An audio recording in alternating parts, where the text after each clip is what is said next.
Twelfth का complete syllabus करवाऊंगा CBSE और बाकी बोर्ड्स के लिए, और साथ में प्रिपरेशन करेंगे नीट के लिए और जेई के लिए भी।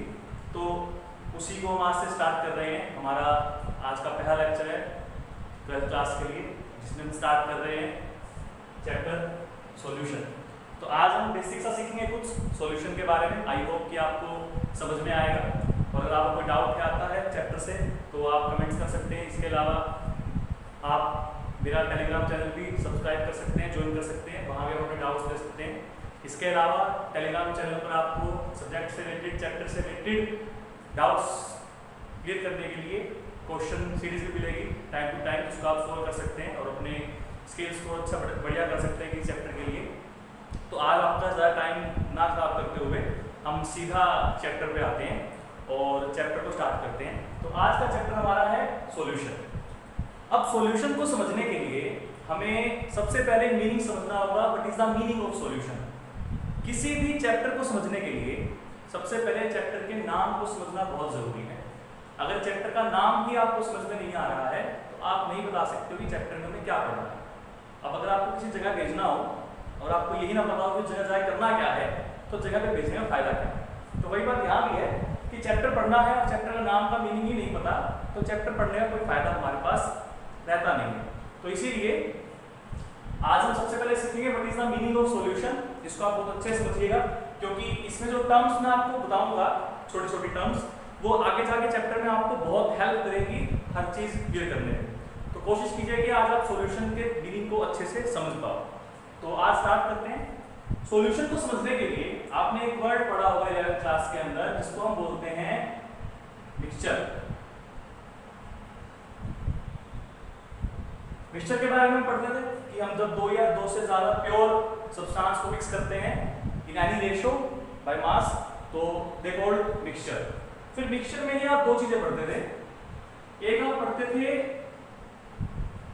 होमोजेनियस मिक्सचर, याद होगा आपको थोड़ा बहुत, नहीं होगा तो मैं याद दिला दूंगा। और दूसरा आप पढ़ते थे हेट्रोजेनियस मिक्सचर।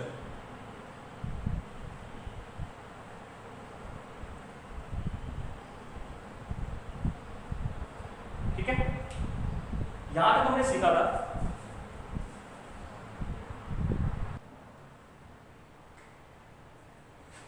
तो आपको होमोजेनियस मिक्सचर के बारे में पता था कि होमोजेनियस मिक्सचर क्या होता है आपका?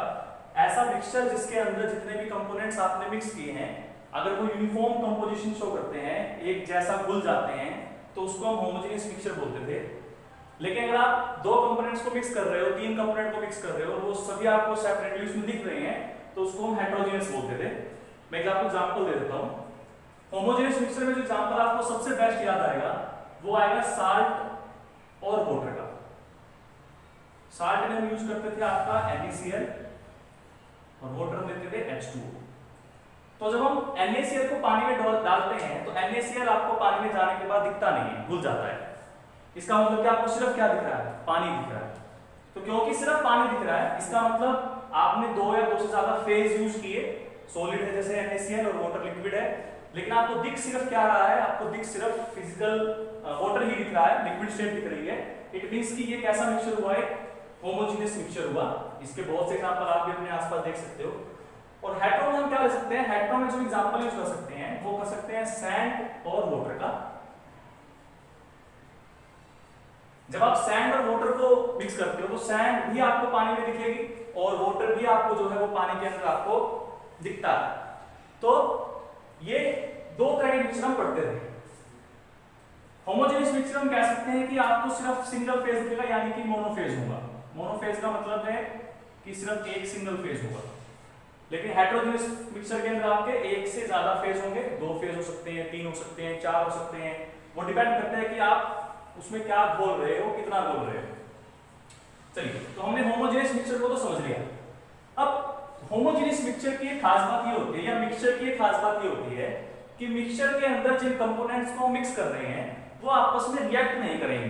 They do not react with each other. जैसे अगर मैं बात करूं NaCl की, तो NaCl पानी के साथ जाके रिएक्शन नहीं करता है। और इस बात का पता कैसे करते हो आप? जब आप पानी के अंदर नमक डाल रहे हो तो नमक डालने के बाद पानी का टेस्ट कैसा हो गया? नमकीन हो गया। अगर टेस्ट बदल जाता तो हम कहते हैं रिएक्शन हुई। 10th क्लास के अंदर हम केमिकल रिएक्शन पढ़ने के तरीके पढ़ते हैं कि कैसे कैसे पता करें कि रिएक्शन हुई है नहीं हुई है, कलर के चेंज करने से, टेस्ट के चेंज करने से, या टेम्परेचर के चेंज करने से वगैरह वगैरह। तो यहाँ हमारा टेस्ट चेंज नहीं हो रहा है, पानी में तो टेस्ट होता ही नहीं है, पानी में टेस्टलेस है और उसके अंदर नमक का टेस्ट आ रहा है, इट मींस की रिएक्शन नहीं हुई है। तो कोई भी मिक्सचर जब हम बनाएंगे तो मिक्सचर बनाते टाइम हमें कोशिश करनी है कि वो आपस में रिएक्शन ना करें, ऐसे कंपोनेंट होने चाहिए। तो दूसरी बात हमें यहाँ से ये पता चल रही है कि जो हमारे मिक्सचर होते हैं उसमें जो कंपोनेंट हम डाल रहे हैं वो आपस में एक दूसरे के साथ रिएक्शन ना करें। तीसरी खास बात, जब आप पानी के अंदर नमक डाल रहे हो तो वो नमक ऐसा नहीं है कि घुलता ही रहेगा, घुलता रहेगा, घुलता ही रहेगा। फॉर एग्जाम्पल, अगर आप 1 गिलास पानी लेते हो तो 1 गिलास पानी के अंदर हो सकता है 2 चम्मच नमक घुले, या 3 चम्मच नमक घुले, या 4 चम्मच घुले, शायद 5वां चम्मच नमक का पानी में ना घुले। इसका मतलब क्या है? इसका मतलब ये है कि और ज्यादा कंपोनेंट हम पानी में मिक्स नहीं कर पा रहे हैं, मतलब एक लिमिट आ गई कि इस लिमिट तक ही पानी के अंदर नमक मिक्स हो सकता है। ठीक है, हाँ ये हो सकता है कि हम जब पानी गर्म करें तो फिर और नमक घुल जाए, लेकिन वो बाद की बात, नमक को गर्म किया तब घुल रहा है। उन्हीं कंडीशंस की बात कर रहे हैं जिन कंडीशंस पर पहले घोल रहे थे, तो शायद वो नहीं घुलेगा। तो इसीलिए ये 3 बातें हमें समझ में आ रही है कि मिक्सचर के अंदर 2 तरह के मिक्सचर होते हैं।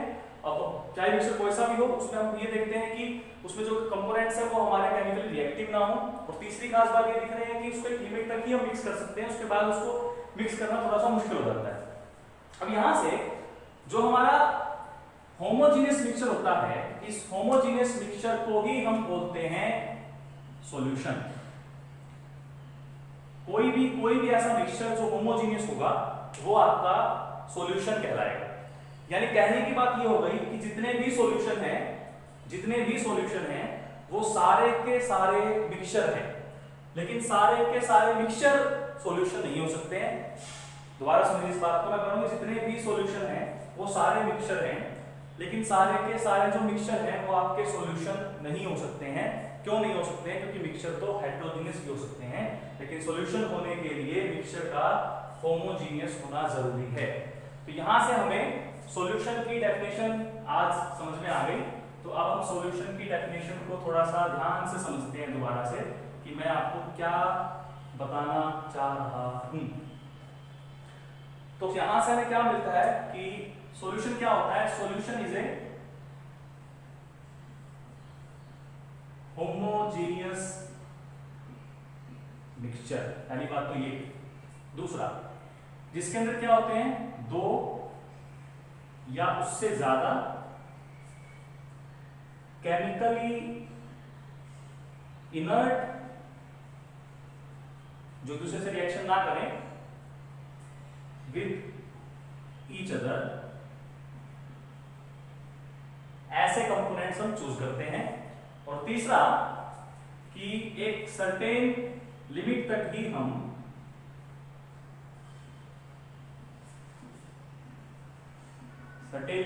हम उसको मिक्स कर सकते हैं। तो यहां से हमें सॉल्यूशन की डेफिनेशन मिल रही है, और सॉल्यूशन की डेफिनेशन हमारे पास ये होती है कि solution is A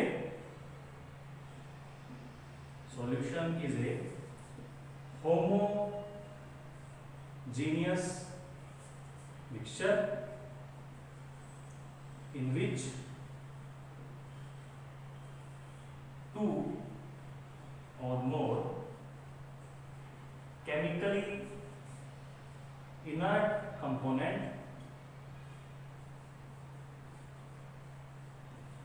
with each other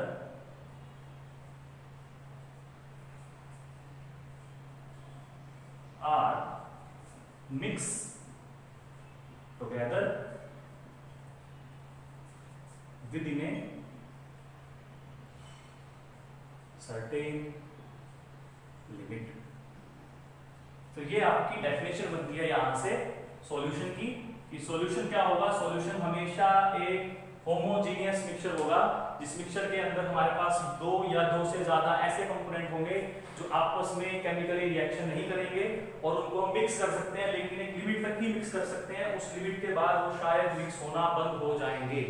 तो ये हमारे पास डेफिनेशन आ गई आज की सॉल्यूशन की। तो सॉल्यूशन का हमने एग्जांपल मीनिंग समझ लिया, डेफिनेशन समझ ली क्या होती है, कि सॉल्यूशन होने के लिए क्या क्या चीजों का होना जरूरी है। पहली बात तो ये कि सॉल्यूशन होने के लिए उसका होमोजीनियस मिक्सचर होना जरूरी है। दूसरा, कंपोनेंट्स का केमिकली इनर्ट होना जरूरी है। और तीसरा, वो एक लिमिट तक ही मिक्स हो सकते हैं।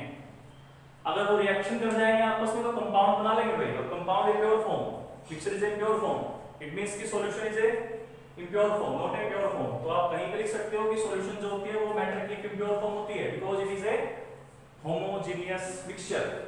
तो आई होप कि आपको यहां तक समझ में आ रहा होगा। अगर आपको लगता है कि हाँ भाई सर थोड़ा सा अच्छा करवा रहे हैं, बढ़िया सा लगा रहा है, मजा आ रहा है पढ़ने में, तो चैनल को मेरे को लाइक कीजिएगा, सब्सक्राइब कीजिएगा और अपने बाकी फ्रेंड्स को बताइएगा कि सुशील सर हैं जो हमें केमिस्ट्री पढ़ाना स्टार्ट किए हैं और बहुत अच्छी केमिस्ट्री जो है वो पढ़ा रहे हैं। नहीं मजा आ रहा होगा तो मैं समझ जाऊंगा कि नहीं आया मजा, आपके लाइक से मतलब समझ में आ जाएगा मुझे कि कितना आपको अच्छा लग रहा है, कितना नहीं लग रहा है। और मुझे अपने सजेशंस भी दीजिएगा कि सर थोड़ा सा मॉडिफिकेशन कीजिए अपने पढ़ाने में इस तरह से, तो मैं कोशिश करूंगा कि कुछ चेंज कर सकूं अपने पढ़ाने के अंदर, ताकि आपको और ज़्यादा मजा जो है वो पढ़ने में आए। तो अब थोड़ा सा चैप्टर में आगे बढ़ते हैं। और अब चैप्टर बहुत ईजी है, टेंशन मत लीजिए, मैं आपको सारा कुछ करवाऊंगा, पूरा सिलेबस हम करेंगे अच्छे से। बस अपना टाइम टू टाइम वीडियो पर देखते रहिएगा, डाउट्स लेते रहिएगा। डाउट्स के लिए आप कोई मना नहीं है, कमेंट्स में डाउट लीजिए, टेलीग्राम पे डाउट लीजिए। इसके अलावा अगर आपको कोई और सोर्स मिलता है डाउट लेने का तो आप वहाँ डाउट ले सकते हैं। फिलहाल तो आपके पास दो ही सोर्स है, या तो कमेंट्स में आप डाउट्स लीजिए या टेलीग्राम पे डाउट लीजिए। टेलीग्राम का जो आपका चैनल का लिंक है वो मैं आपको डिस्क्रिप्शन में दे दूंगा इस वीडियो के, वहां से आप सब्सक्राइब कर सकते हो डाउट लेने के लिए। चलिए अब बात आती है कि कंपोनेंट्स को क्या कहेंगे, सॉल्यूशन के कंपोनेंट्स को क्या कहेंगे। ये आपने लोअर क्लास में भी पढ़ा हुआ है, मैं थोड़ा सा रिवाइज करवा रहा हूं बस उस बात को। सॉल्यूशन में दो चीजें हो रही हैं, एक तो वो चीज हो रही है, एक तो वो चीज है जिसको हम मिक्स कर रहे हैं, ठीक है, और दूसरा वो चीज है जिसमें मिक्स कर रहे हैं। दो बातें हो रही हैं, एक जिसको मिक्स कर रहे हैं, दूसरा जिसमें मिक्स कर रहे हैं। तो ये आपको खुद को पता है कि भाई जिसमें मिक्स कर रहे हैं उसको बोलते हैं हम सॉल्वेंट, ठीक है, और जिसको मिक्स कर रहे हैं उसको हम बोलते हैं सोल्यूट। तो सोल्यूट को हम सॉल्वेंट में डिसॉल्व करते हैं। यहां पे हम अब मिक्स वर्ड करना नहीं कहेंगे, अब यहां पे हम कहेंगे कि हम सोल्यूट को सॉल्वेंट में डिसॉल्व कर रहे हैं, घोल रहे हैं, ठीक है। तो सोल्यूट के लिए मैं सिर्फ अगर एक वर्ड यूज करता हूं तो सोल्यूट के लिए हम कहेंगे कि which get dissolve in a solvent, या मीडियम भी बोल सकते हो, कोई ना कोई मीडियम तो चाहिए ना घोलने के लिए। वो जो मीडियम है हमारे पास, वो मीडियम क्या है, वो मीडियम हमारा सॉल्वेंट है, ठीक है। तो सॉल्वेंट के लिए हम क्या वर्ड यूज करेंगे, विच डिसॉल्व द सोल्यूट। तो जो सोल्यूट को घोलता है वो हमारे पास सॉल्वेंट होता है, और जिसमें सोल्यूट घुलता है उसको सॉल्वेंट कहते हैं, और जो घुल रहा है सॉल्वेंट के अंदर उसको हम सोल्यूट बोलते हैं। अब यहां से ये तो बात हमारी क्लियर हो गई कि किसी भी सॉल्यूशन में दो टाइप के कंपोनेंट होंगे, एक होगा सोल्यूट और एक होगा सॉल्वेंट। हम यहां से भी बोल सकते हैं कि जो आपका सोल्यूट होता है, solute present in small quantity, किसके कंपैरिजन में, एज कंपेयर टू सॉल्वेंट। यहां से हमने ये देख लिया कि सोल्यूट जो होता है हमारा, सोल्यूट हमारा सॉल्वेंट के कंपैरिजन में थोड़ा सा कम होता है, ठीक है। और जो हमारा सॉल्वेंट होगा वो क्या होगा, सॉल्वेंट हमेशा क्या होगा, solvent present in large amount या large quantity as compare to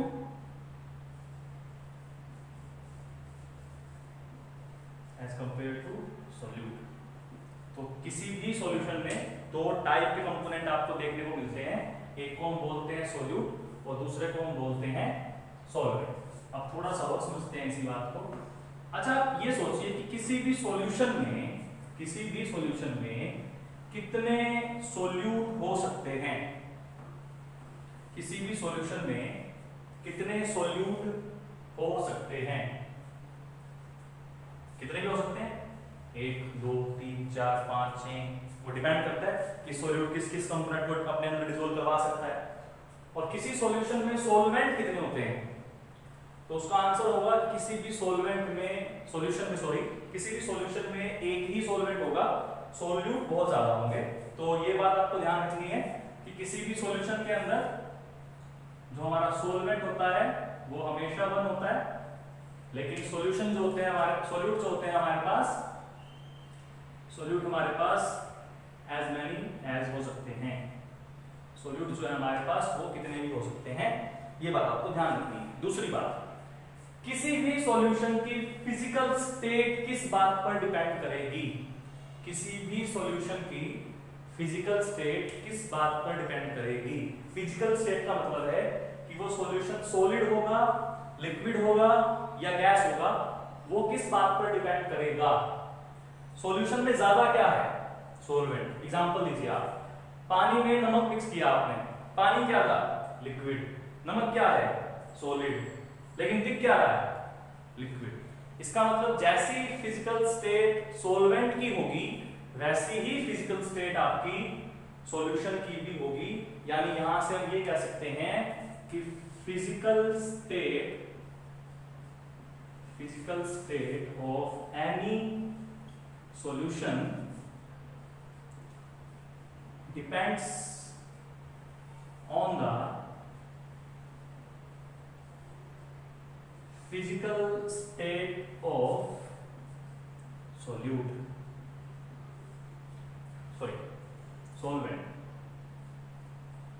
तो किसी भी सॉल्यूशन की जो फिजिकल स्टेट है वो आपकी डिपेंड करती है फिजिकल स्टेट ऑफ सॉल्वेंट पे। इफ सॉल्वेंट इज सॉलिड तो सॉल्यूशन भी सॉलिड होगा, ऐसे सॉल्यूशंस को बोलते हैं सॉलिड सॉल्यूशंस। अगर सॉल्वेंट आपका लिक्विड है तो सॉल्यूशंस भी लिक्विड होंगे, दैट इज लिक्विड सॉल्यूशंस। और अगर सॉल्वेंट आपका गैस है तो सॉल्यूशन भी गैस होंगे, इट मींस कि गैसेस सॉल्यूशंस। ठीक है, तो ये हमने सीखा कि फिजिकल स्टेट के बेस पे सॉल्यूशन कैसे कैसे हो सकते हैं, सॉलिड सॉल्यूशन हो सकते हैं, लिक्विड सॉल्यूशन हो सकते हैं और गैस सॉल्यूशन हो सकते हैं। अब आपके लिए मैं थोड़ा सा होमवर्क दे रहा हूं, आई होप कि आप इसको करोगे और मुझे बताओगे कि सर हमने किया। आपको सिर्फ इतना करना है कि एग्जांपल आपको देखने हैं ऐसे जिसमें हमारा सोल्यूट सॉलिड हो, सॉल्वेंट लिक्विड हो, या सोल्यूट लिक्विड हो, सॉल्वेंट सॉलिड हो। इस तरह के कुछ 8-9 केस बनते हैं। तो उस 8-9 केसेस के आपको सभी के एग्जांपल लिख के आने हैं। मैं लिख देता हूं कि सोल्यूट हमारा क्या होना चाहिए और सॉल्वेंट हमारा क्या होना चाहिए। आई होप कि आप कमेंट्स करेंगे जरूर आंसर्स अपने। सोल्यूट हमारा मैं कह रहा हूं कि सॉलिड होना चाहिए, सॉल्वेंट हमारा सॉलिड होना चाहिए। इसका एक एग्जांपल आपको देखना है। जैसे मैं अगर एग्जांपल देता हूं आपको, तो एलोएज होते हैं, जैसे हम एलोए पढ़ते हैं, तो इस तरह कुछ एग्जांपल आपको ढूंढना है। ठीक है, इसी तरह से सोल्यूट आपका सॉलिड है, सॉल्वेंट आपका लिक्विड है, इसका आपको ढूंढ के लाना है। इसी तरह से सोल्यूट आपका सॉलिड है और सॉल्वेंट आपका गैस है, ये ढूंढ के लाना है। तो इस तरह के आपके जो केस बनेंगे सारे के सारे, वो सारे केसेस आपको ढूंढ के लाने हैं और ढूंढ के लाने के बाद मुझे आपको आंसर जो है वो आपको कमेंट में आपने देने हैं। तो आई होप कि आपको जो मेरा पढ़ा रहा हूँ समझ में आया होगा। मेरी फर्स्ट वीडियो है तो हो सकता है कुछ गलतियां हों, बट जितना हम आगे प्रोग्रेस करेंगे, जितना आप मुझे सजेशंस दोगे कि सर थोड़ा सा यहाँ कमी थी, थोड़ा ये दूर कीजिए, या सर ऐसे कमी थी ये बता दीजिए, वो हम धीरे धीरे दूर करते रहेंगे। लेकिन उसके लिए जरूरी है कि आप वीडियो देखें, सुने अच्छे से और समझें और कमी निकालें। मैं कमी निकालने से मना नहीं कर रहा हूँ, आप कमी निकालिए, लेकिन वो कमियां मुझे बताइए भी जरूर कि सर यहाँ कमी है, आप दूर कर लीजिए, वरना कोई फायदा नहीं। आप देखोगे खुद से ही कमियां निकालोगे और फिर फायदा नहीं, क्योंकि उसको मैं सुधार नहीं पाऊंगा। ठीक है ना, तो मेरी कमियां दूसरों को बताने के बजाय मुझे ही बताओ, ज्यादा बेटर रहेगा, क्योंकि सुधारनी तो मुझे ही है। ठीक है, चलिए, तो यहाँ तक क्लियर हो गया आपको। उसके बाद हम बात करते हैं कुछ टाइप्स ऑफ सॉल्यूशंस की, कि कितने तरह के सॉल्यूशंस हो सकते हैं। तो आज मैं आपको बस थोड़ा सा टाइप्स ऑफ सॉल्यूशन ही बताऊंगा। ताकि आपको थोड़ा सा टाइप समझ में आ जाए, सॉल्यूशन का मतलब समझ में आ जाए, मुझे रिस्पॉन्स पता चल जाए बच्चों का कैसा आ रहा है, ताकि मैं अपने नेक्स्ट वीडियो में और अच्छे से आपको पढ़ा सकूं। तो आज हम बात कर रहे हैं टाइप्स ऑफ सॉल्यूशन की।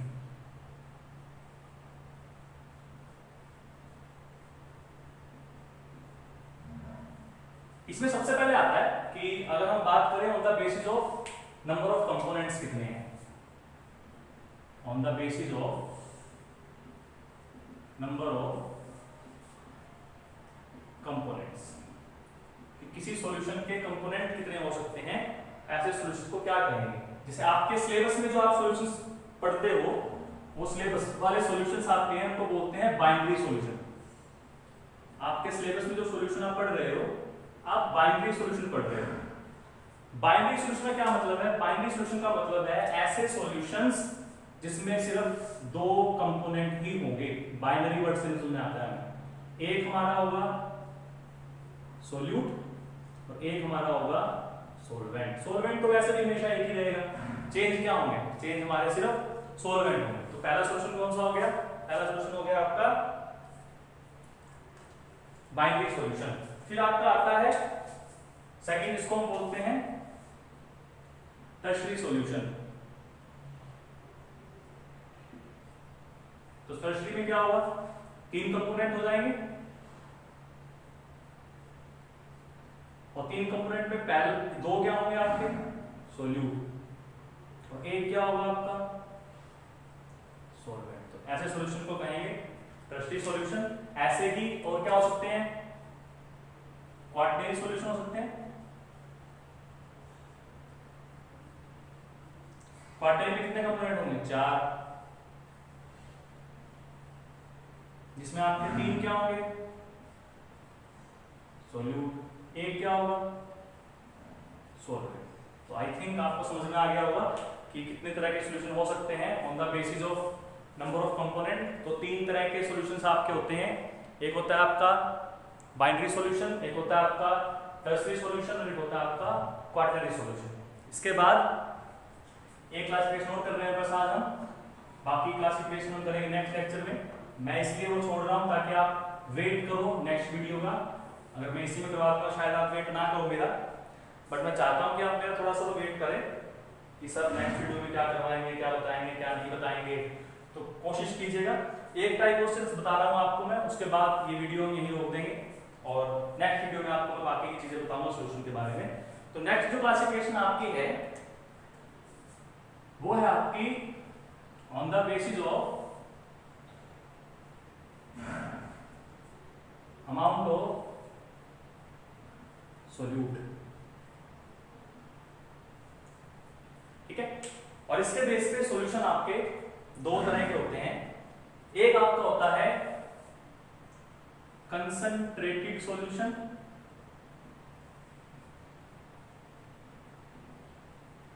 और दूसरा आपका होता है डाइल्यूट सॉल्यूशन। तो ये दो तरह के सॉल्यूशन होते हैं, इनके नाम आपने सुने होंगे पहले भी कि कंसंट्रेटेड सॉल्यूशन क्या होता है और डाइल्यूट सॉल्यूशन क्या होता है। तो कंसंट्रेटेड सॉल्यूशन क्या होता है? कंसंट्रेटेड सॉल्यूशन क्या होता है? ऐसे सॉल्यूशन जिसमें सोल्यूट का अमाउंट सोलवेंट के कंपैरिजन में नेग्लेजिबल नहीं है। हम बिल्कुल आसान भाषा में बात करें अगर, तो ऐसा कोई भी सॉल्यूशन जिसमें सोल्यूट का अमाउंट सोलवेंट के कंपैरिजन में नेग्लेजिबल नहीं है, ऐसे सॉल्यूशन को हम कंसंट्रेटेड सॉल्यूशन बोलते हैं। दोबारा समझ लीजिए, मैं कह रहा हूं कि ऐसा कोई सॉल्यूशन जिसमें सोल्यूट का अमाउंट सॉल्वेंट के कंपैरिजन में नेग्लेजिबल नहीं है, ऐसे सॉल्यूशन को हम कंसंट्रेटेड सॉल्यूशन कहेंगे। और फिर बात आती है डाइल्यूट सॉल्यूशन की, तो ऐसा कोई सॉल्यूशन जिसमें सोल्यूट का अमाउंट बहुत कम है, वेरी वेरी लेस, या हम कहें कि सोल्यूट का अमाउंट नेग्लेजिबल है एज कंपेयर टू सोलवेंट के, तो उस सॉल्यूशन को हम कहेंगे डाइल्यूट सॉल्यूशन। तो ये दो बातें आपको और ध्यान में रखनी है कि ऐसा सॉल्यूशन जिसमें अमाउंट नेग्लेजिबल नहीं है वो कंसंट्रेटेड है, और ऐसा सॉल्यूशन जिसमें अमाउंट नेग्लेजिबल है दैट इज डाइल्यूट सॉल्यूशन। तो आई होप कि आपको आज का ये टॉपिक समझ में आया होगा। तो आज वाले लेक्चर के अंदर हमने सीखा सॉल्यूशन का मतलब क्या होता है, उसके अलावा कंपोनेंट्स को क्या कहेंगे सॉल्यूशन के, सॉल्यूटेंट सॉल्वेंट कहेंगे, फिजिकल स्टेट किस पे डिपेंड करेगी, और उसके साथ साथ हमने स्टार्ट किया classification of solutions, type of solution, जिसमें आज मैंने आपको दो टाइप बताए हैं, एक on the basis of number of component, इसमें 3 सॉल्यूशन आपने पढ़े, बाइनरी, टर्शनरी, क्वाटरनरी, एंड उसके अलावा फिर आपने पढ़ा अमाउंट ऑफ सॉल्यूट के बेस पे एज कंपेयर टू सॉल्वेंट, ज्यादा है या कम है, अगर बहुत कम है तो उसको डाइल्यूट सॉल्यूशन कहेंगे, अगर बहुत ज्यादा है मतलब कंपैरेबल सा है तो उसको हम कंसंट्रेटेड सॉल्यूशन कहेंगे। तो आई होप कि आपको ये समझ में आया होगा, और वीडियो को अगर अच्छा लगा है, आपको समझ में आया है, कुछ इंटरेस्टिंग लगा है, कुछ उम्मीद लगी है कि हाँ हम आगे और भी अच्छा सीख सकते हैं सर से, तो वीडियो को शेयर, सब्सक्राइब और लाइक जरूर कीजिएगा। Thank you very much.